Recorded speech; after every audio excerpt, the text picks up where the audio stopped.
Bom pessoal, boa tarde. Vamos proceder aí à resolução da nossa lista 2, evidenciando todos os aspectos necessários para a resolução de todos os exercícios que foram propostos, beleza? Vamos lá. O primeiro exercício dessa lista, ele menciona o fornecimento de 3 probabilidades. P de A igual a meio, P de B igual a 1/4 e P de A barra B igual a 1/3. Probabilidade condicional aqui no caso sendo fornecida. No item A, eu quero 3 coisas. Utilizando as leis de probabilidades, calcular o P de A barra, ele quer calcular o P de AB e o P de A união com B. Bom, vamos lá. Para que a gente pudesse resolver esse exercício, tínhamos que tomar muito cuidado com as informações dadas no enunciado.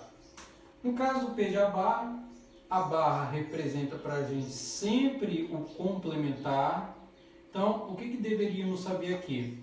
Que, por definição, a probabilidade de um evento nunca pode ser superior a 100% ou a 1. De modo que, se você tem a probabilidade de um evento dado e do seu complementar, a soma dessas probabilidades tem que ser sempre igual a 1, nunca maior do que 1. Então, se eu tenho que o nosso P de A é meio e o P de A barra é o que eu quero encontrar, então daqui, numa conta bem simples, isolando o meio e jogando para a direita, eu chegaria à conclusão de que o P de A barra é igual a meio, ou seja, também tem o mesmo resultado aí, 50%. E isso resolve o exercício. O que tem que tomar sempre cuidado é que essa relação aqui ela é universal, ou seja, esse resultado não se altera. P de A, mas o seu complementar é sempre igual a 1. Agora, P de AB, é interessante essa questão. Primeira coisa é que P de A associado com B é uma forma reduzida de escrever a intersecção de 2 eventos. Então, P de AB pode ser escrito também como P de A intersecção com B. A questão que está associada à observação desse cálculo de probabilidade é a seguinte: que dependendo dos dados que eu tenho aqui fornecidos, eu poderia obter essa probabilidade de 2 maneiras. Primeiro, pensando se os eventos podem ser ou não independentes e considerando que você saiba sobre a dependência ou não dos eventos, a probabilidade ela seguiria um caminho um pouquinho diferente a ser calculado. O que eu quero dizer com isso é o seguinte: nós temos aqui a probabilidade condicional, P de A barra B. Nós sabemos, por definição, que a probabilidade condicional de um evento, dado que o outro ocorreu, é a intersecção da probabilidade desses eventos sobre o evento que já ocorreu. Então, nós poderíamos ser tranquilamente tentados a calcular a probabilidade da forma como os dados são sugeridos aqui. Então, nós temos o P de A, intersecção com B, multiplicado aqui por 1, ele próprio, igual ao P de A barra B, vezes o P de B. Com os dados que foram gerados aí para a gente, o P de A barra B é 1/3 e o P de B é 1/4. Então, nós chegamos à conclusão de que a intersecção de A com B é possível ser calculada. E ela gera um resultado igual a 1 dozeavos. O P de A, intersecção com B, é 1/3 vezes 1/4, dá 1 dozeavos. Ok? Essa é uma resposta que a gente obtém. O que eu queria salientar nesse caso é que também existe uma maneira de calcular a intersecção das probabilidades quando eu multiplico elas, P de A por P de B. E aqui o exercício também me dá essa possibilidade, porque P de A vezes P de B são dados. E aí eu chegaria no resultado de 1/8. E aí vem a questão: qual dos dois resultados é o correto? A resposta está sobre a dependência ou não que esses eventos possuem. O que eu tenho que lembrar é que o produto de 2 probabilidades só pode ser executado se esses eventos são independentes. Eu vou colocar aqui um asterisco para identificar o porquê que eu estou mencionando isso daqui. Então, isso aqui só pode acontecer se eles são independentes. E dois eventos são independentes, nós já mostramos isso. Quando o conhecimento de um evento não afeta a probabilidade de ocorrência do outro. Ou seja, o conhecimento do evento que você já tem alguma informação, não afetando a probabilidade do evento primário, isso indica independência de eventos. Em outras palavras, a independência de eventos ocorre quando P de A barra B é igual ao P de A. Ou seja, não sabe-se, aliás, sabe-se que o B aconteceu. Você pode ter conhecimento sobre B, mas se esse conhecimento do evento sobre B não afetar a probabilidade sobre P de A, então os eventos são independentes. E isso é justamente algo que não está igual aqui nos dados que nós mencionamos no enunciado. Então, nesse caso aqui do exercício, isso é diferente. E sendo diferente, essa equação não poderia ser usada. Portanto, a resposta é de fato 1 sobre 12 avos. Então, isso daqui não procede para esse caso porque os eventos não são independentes. Então, chegamos a esse ponto aí, que representa a resposta desse segundo item, né, do primeiro exercício. Bom, ele quer ainda, dentro do primeiro exercício, no item A, que eu calcule a probabilidade de A união com B. Aí, sim, eu venho e somo as probabilidades dos dois eventos, menos a intersecção entre elas, que nós acabamos de encontrar aqui. Então, quando eu faço isso, aí eu vou pegar todas as informações que eu gerei. Então, P de A é meio, P de B vale lá um quarto, né? Um quarto. E o P de A barra B, que nós acabamos de encontrar, deu 1/12. Daí o que eu preciso é tirar o MMC dessa expressão.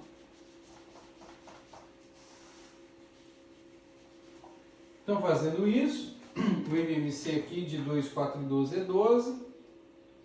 Então, divido pelo de baixo e multiplico pelo de cima. 12 por 2 dá 6, 12 por 4 dá 3, vezes 1, 3, e 12 por 12, 1, vezes 1, 1. Eu tenho 6 mais 3, que é 9, menos 1 é 8, 8 sobre 12. Tá, aqui eu simplifico, posso dividir por 4, e aí a resposta que eu chego é 2/3, né? Isso corresponderia aí ao item A do primeiro exercício da nossa lista, ok? Beleza. Então, vamos lá agora com o item B. No item B, é necessário que se use diagramas para calcular P de AB barra, P de AB barra e o P de A barra união com B barra. O que seriam os diagramas? Seria a representação em forma de conjuntos. Então, o que eu teria que fazer aqui? Vamos pensar num diagrama, onde esse retângulo representa o espaço amostral e eu tenho os dois conjuntos, os dois eventos envolvidos, evento A e evento B.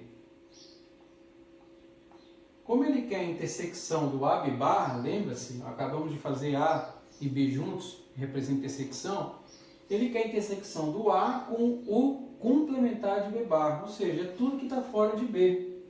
Então, tudo que está fora de B está aqui, ó. É tudo isso que eu estou aqui, ó, representando em verde, que está fora de B. Tudo isso. Percebe que eu não estou pintando nada dentro de B, tudo que está fora. Então, tudo que está fora aí é o B barra.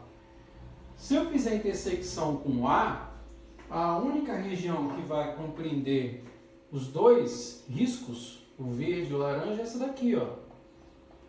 E é essa região que eu quero calcular a probabilidade.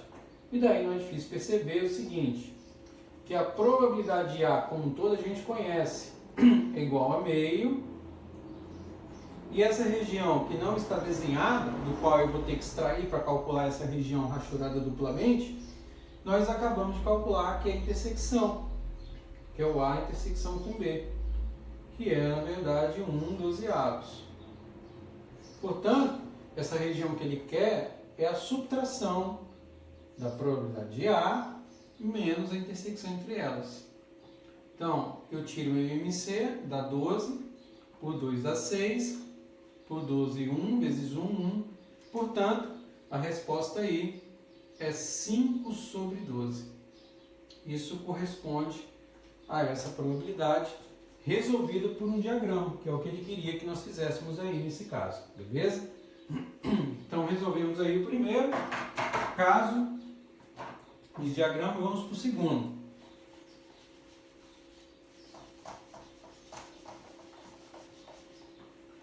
Segundo caso, ele quer o A barra união com B barra. Então, eu faço um diagrama de novo, construo os dois conjuntos, conjunto A, conjunto B, e agora ele quer a união dos dois. Então, o que eu preciso fazer nesse caso é o A barrado, ou seja, tudo que está fora do A, tudo que está fora de A que eu vou desenhar em azul,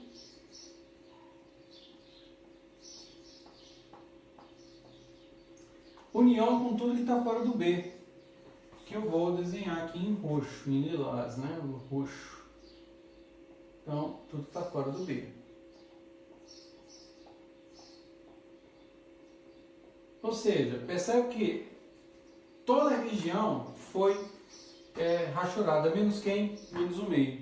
Como ele quer a união desses caras aqui, eu vou pensar o seguinte: como o retângulo todo é meu espaço amostral, essa probabilidade é de 1, que é 100%. E o que ele quer é menos esse pedaço, que é a intersecção, que nós calculamos, que é 1/12. Portanto, essa probabilidade aí é 12 vezes 1, 12, menos 1, 11, então dá 11/12. Essa é a resposta que ele queria que nós obtivéssemos aí no exercício 1. Isso aí finaliza o primeiro exercício da lista, resolvendo dos dois modos, um por diagrama, no caso do item B, e o outro usando as relações com definição de probabilidade condicional. Beleza. Vamos para o próximo exercício.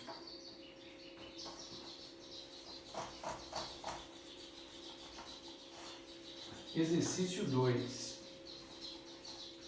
No exercício 2, ele fala o seguinte: se A, B e C são eventos arbitrários, exprima em notação de conjunto os seguintes eventos. Ocorrem apenas dois. Ocorre A e B, mas não C, e ocorre apenas um. Então, quando ele menciona eventos arbitrários, eu poderia resolver de dois modos esse exercício. Primeiro, eu estou pensando em três conjuntos: um conjunto A, um conjunto B e um conjunto C, conjuntos arbitrários. Ele fala da ocorrência de apenas dois. Então, se está ocorrendo apenas dois, eu estou mencionando que pode estar ocorrendo o A, pode ocorrer o B, mas não pode ocorrer o C. Ou seja, simbolicamente eu estaria trabalhando assim, ó, A, B e C, só que eu estou mexendo uma barra em C. Ou seja, estou dizendo que está ocorrendo apenas dois conjuntos e não o terceiro. Essa é uma possibilidade, porque uma outra possibilidade seria a ocorrência, por exemplo, de A e C e não a ocorrência de B.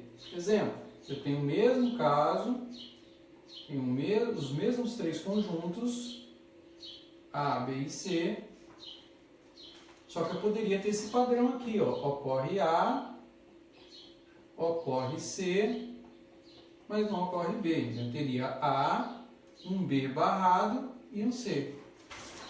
Então, a junção desses resultados, mais um terceiro, que é a ocorrência de B e C e não a ocorrência de A, representaria o item A. Ou seja, resumindo, AB, C barra, união com A, B barra C, união com A barra BC. Ocorrem apenas dois dos eventos envolvidos. Essa seria uma das formas de resposta que você poderia gerar. E assim, sucessivamente, teríamos que trabalhar com os outros dois casos, dois itens aí do exercício 2. Ocorrem A e B, mas não C.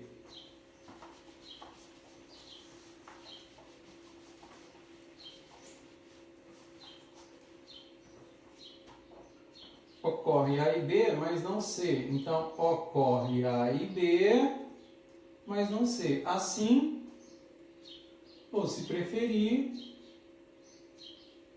assim, ocorrência de A e B, mas a não ocorrência de C. Seria esse caso. E no item C, ocorre apenas um. Aí, nesse caso, é similar ao primeiro, e aí fazendo de maneira mais rápida, ocorrendo apenas um, eu diria que pode ocorrer o A, mas não ocorre B e C. União, pode ocorrer o B, mas não ocorre o A nem o C. União, pode ocorrer o C, mas não ocorre o A nem o B. Então aqui só está ocorrendo apenas um, ocorre apenas um. E isso responderia para nós aí o exercício 2. Essa que é a ideia, essa que é a sacada de resolver o exercício 2 dessa lista. Beleza, então vamos lá para o próximo exercício. Exercício 3.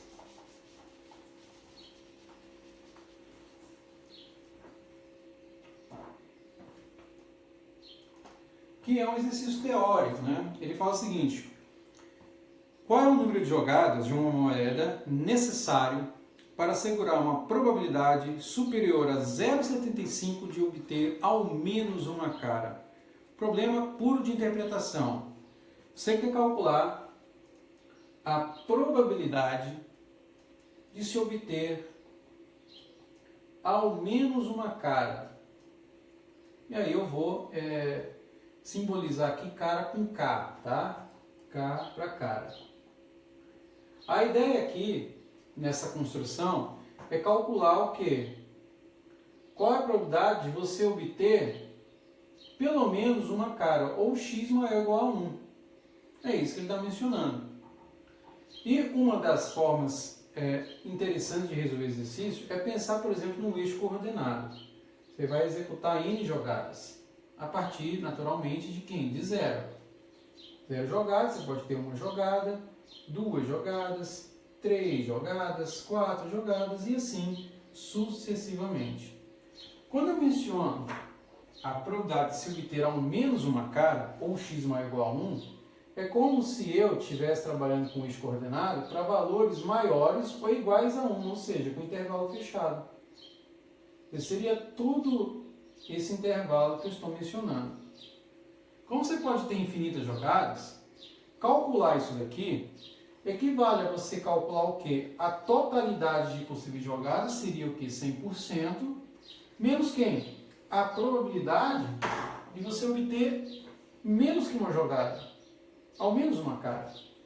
Então seria essa faixa em verde, ou seja, um x naturalmente menor que uma cara.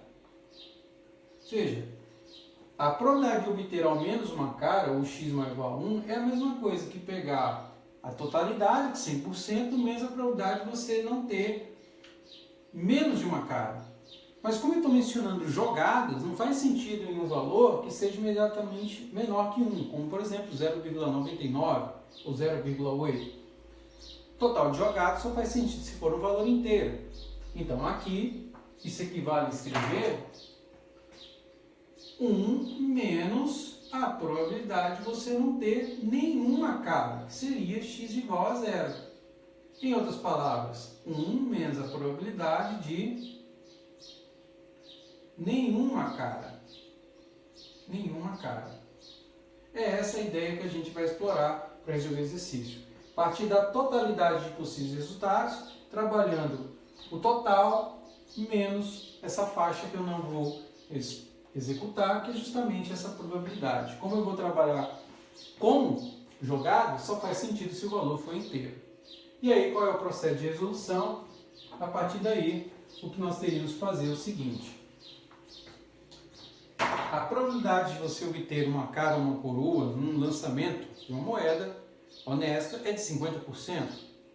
Então, considerando os dados que eu tenho aqui, o que eu tenho que executar é 1 menos a probabilidade de você não ter nenhuma cara, ou seja, você faz o lançamento e você tem o quê?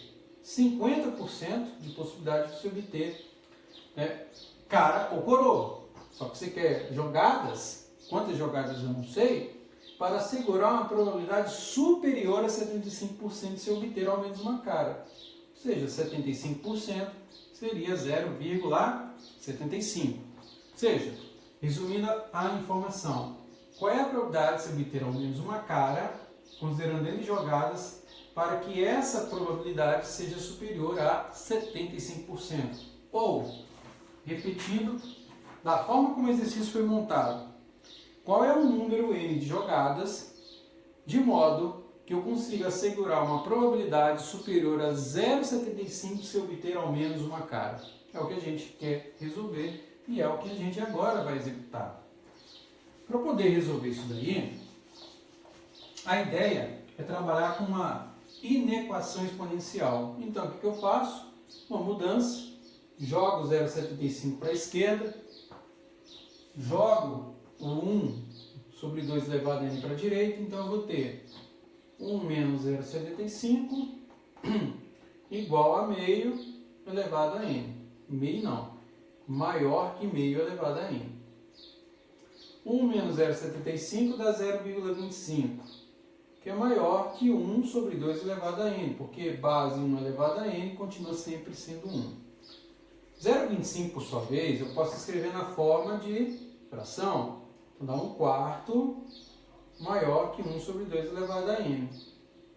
E 4, por sua vez, eu posso fatorar, escrevendo ele como 2 ao quadrado. Vai ficar 1 sobre 2 ao quadrado maior que 1 sobre 2 elevado a n. Por sua vez, eu posso inverter a base, jogando ela aqui para cima, a mesma coisa aqui à direita. Então, você vai ter 2 elevado a menos 2, invertendo a base no sinal da potência, maior que 2 elevado a menos n.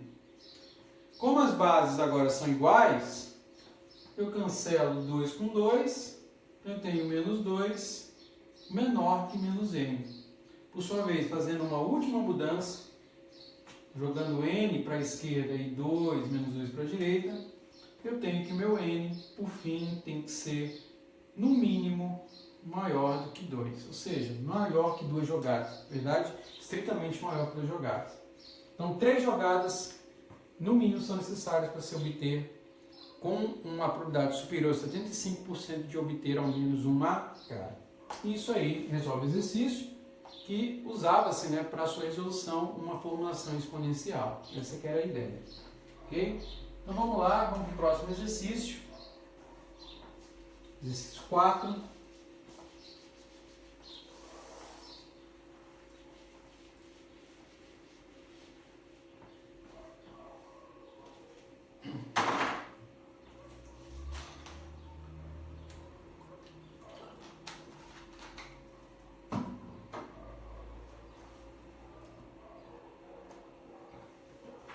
Bom, demonstre que se A está contido em B, esse símbolo aqui é contido, então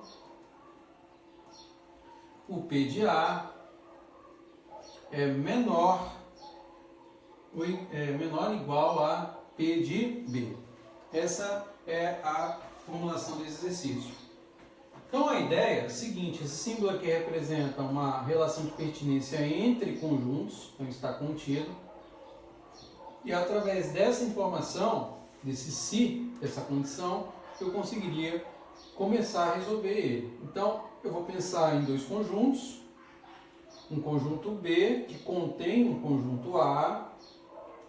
E dessa observação, dessa hipótese, né, essa premissa é que a gente vai conseguir provar essa relação. Então, o caminho aqui começaria pelo seguinte passo. O B, ele é o quê? Conjunto B. Ele é uma junção do conjunto A, mais tudo que está fora dele. Ou seja, tudo que está aqui, ó. E o que seria essa região que está externa ao A, porém interna ao B?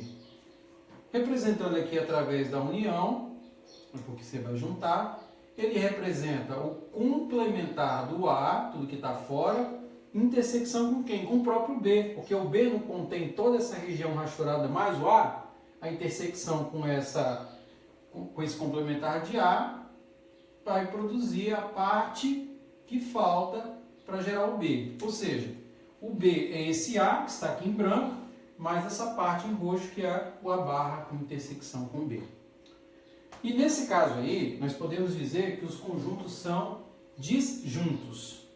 Conjuntos disjuntos. O que significa isso? Não tem intersecção entre os eventos. Ou seja, o que está em A não está em A barra intersecção com B. Então, eles são separados, são discretos.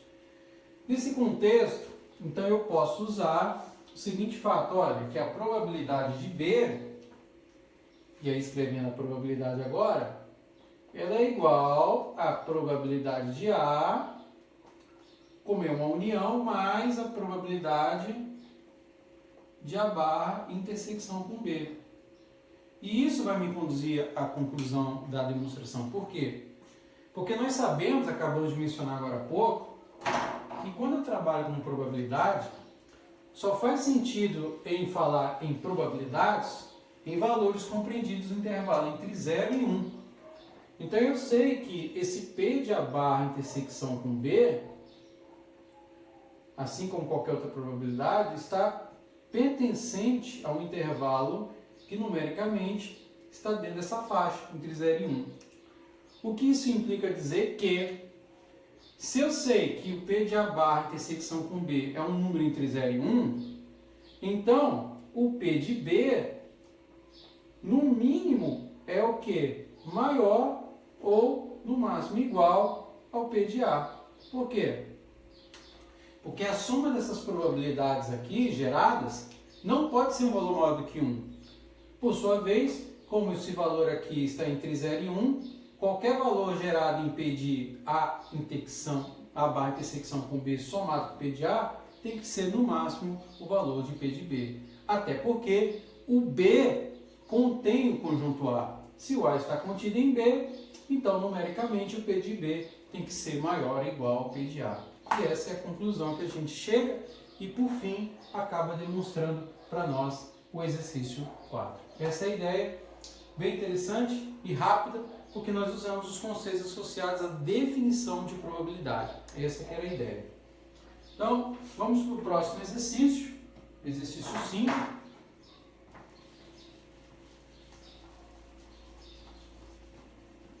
Estamos aí passamos da metade da lista agora. O exercício 5 diz o seguinte, olha, as probabilidades de um estudante passar em álgebra, literatura e em ambas, AL, é 0,75, 0,84 e 0,63 respectivamente. A pergunta é, qual a probabilidade dele passar em álgebra, sabendo-se que passou em literatura? Um exercício bem legal, por definição de probabilidade condicional. Então vamos lá. Probabilidade de estudante passar em álgebra, 0,75. Probabilidade de passar em literatura, prob de literatura, 0,84. E em ambas, AL, 0,63. A pergunta é, qual é a probabilidade de passar em álgebra, sabendo-se que passou em literatura? Ou seja, sabendo-se que passou em literatura. Como é que eu estruturo essa pergunta? Probabilidade condicional. Ou seja, a informação que eu já conheço, ela está aqui, ó. Sabendo-se que, uma vez que, considerando que, é onde vai aparecer. Então, nesse caso aqui, eu vou calcular isso, e na verdade ele quer que eu calcule esse cara aqui, ó. Então, se a leitura estiver correta do que está sendo pedido, você está fazendo o exercício de maneira, sem problemas. Probabilidade de passar em álgebra, sabendo se passou em literatura. Daí eu uso definição de probabilidade condicional, P de A, intersecção com L, sobre P de L. O P de A intersecção com L nada mais é que o P de AL sobre o P de L. E isso a gente tem. P de AL é 0,63,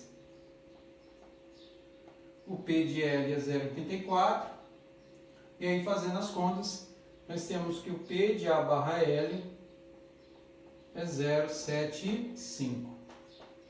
Só isso, terminei o exercício, mas aqui a gente tem que fazer uma observação interessante, que é a seguinte.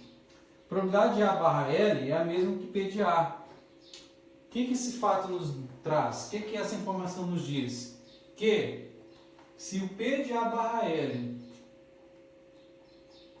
é igual ao P de A, então eu posso mencionar que esses dois eventos, álgebra e literatura, são independentes. As probabilidades são iguais.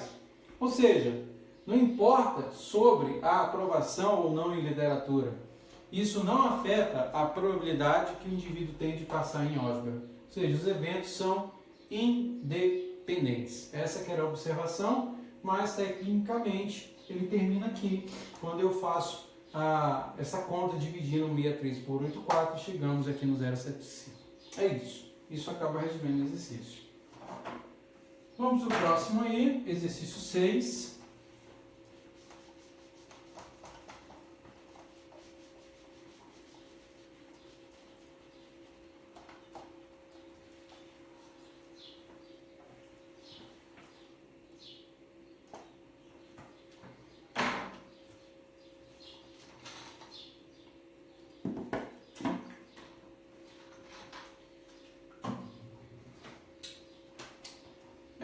Que é o seguinte, A e B são duas estações meteorológicas em certo estado. Denotemos por A e B, respectivamente, a ocorrência de chuva em cada uma delas, no mês de novembro. A experiência indica que P de A é igual a P de B, que é igual a 0,45. E ele menciona que o P de AB é 0,30.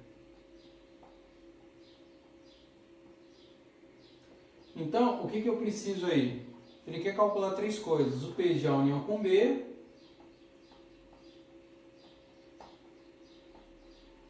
No item B, ele quer calcular o P de A barra B. E o P de B barra A no item C. Essa é que é a ideia. Então, vamos lá. P de A união com B. P de A união com B, usando o teorema da soma, corresponde ao que? A P de A mais P de B menos P de AB. É isso que nós sabemos. Então, fazendo as contas aqui, nós temos 0,45 mais 0,45 mais 0,45 menos 0,30. Então, isso tudo gera para a gente 0,6. E aí está resolvido o 0,60, o item A. O que é o P de A barra B? O P de A barra B, vou fazer aqui, por definição, é o P de AB sobre o P de B. Então, nesse caso, é 0,30 por 0,45. Então, fazendo as contas aí, pegando a calculadora, 30 por 45 vai dar 2/3, ou seja, 0,666. E aí, eu calculo agora o P de B barra A. Então, aqui é a mesma história, P de B intersecção com A sobre o P de A. Então, A intersecção com B também é 0,30. O P de A, perdão, é 0,45. E aí chegamos também na mesma resposta, que é igual a 2/3. Exercício bem simples, exercício de fixação de ideias, para que nós pudéssemos aí usar a definição de probabilidade condicional. Essa aqui era a proposta do exercício 6. Vamos agora para o penúltimo exercício, né, o exercício 7, na nossa listagem.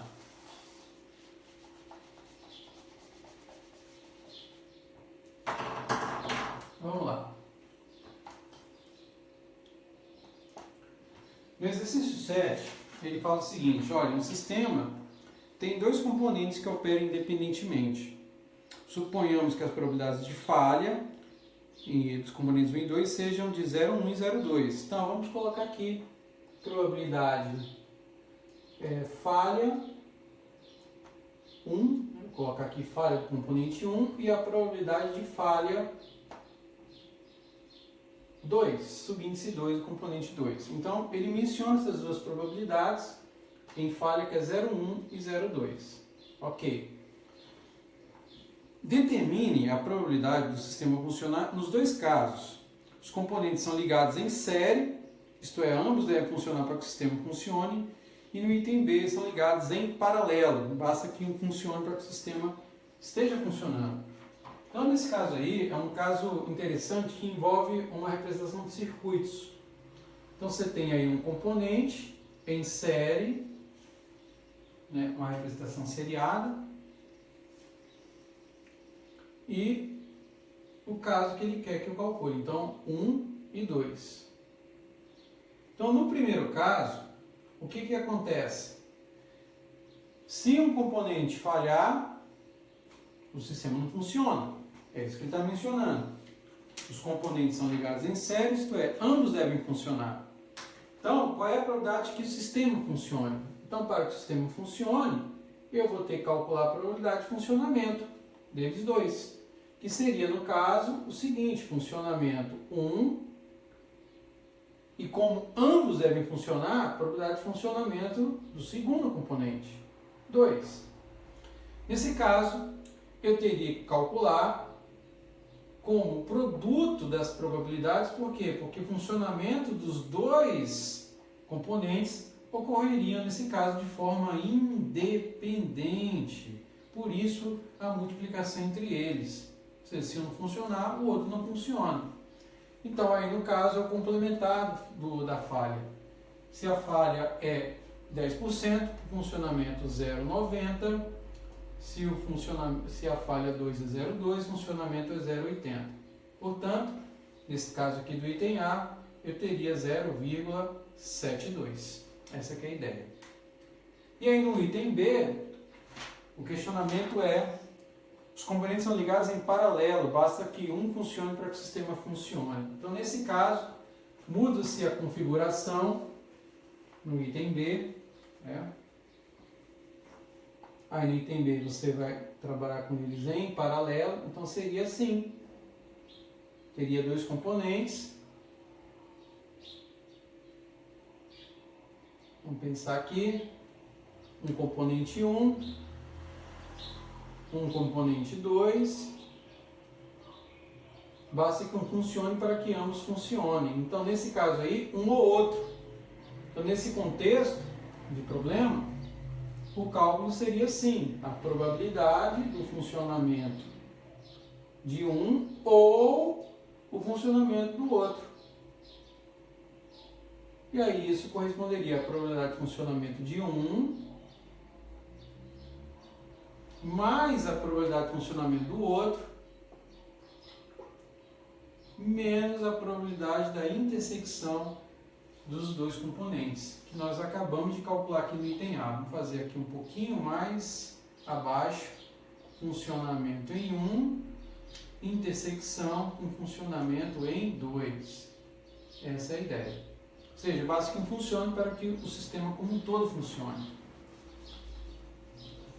Então, nesse caso, o que eu teria aí é 0,9 mais 0,8 menos 0,72, que acabamos de obter do item A.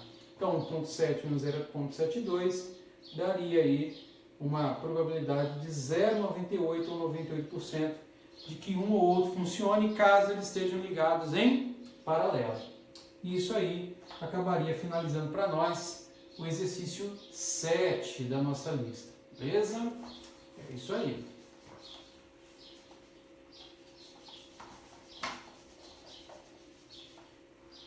E aí vamos para o último exercício, exercício 8 da nossa listinha,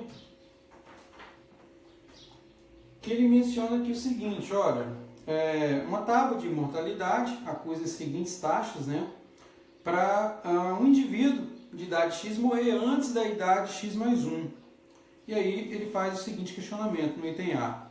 Dado o indivíduo de 30 anos, qual é a probabilidade dele atingir a idade de 31 anos? Dado o indivíduo de 30, a probabilidade de ele atingir 31 anos. Então o que significaria isso, né? É o evento, né, nesse caso aí, atingir a idade de 31, a probabilidade dele atingir, é o evento complementar,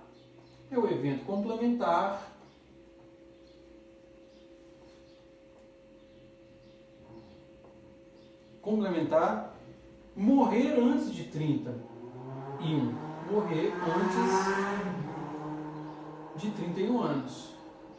Então, como é que eu trabalharia isso em termos, né, da probabilidade? Aí eu teria que vir na minha tabela, escrever lá, olha, a probabilidade desse indivíduo é, no caso, 1 menos que associado aí na nossa tabela a probabilidade desse indivíduo chegar aos 30. Ou seja, 1 menos que 30.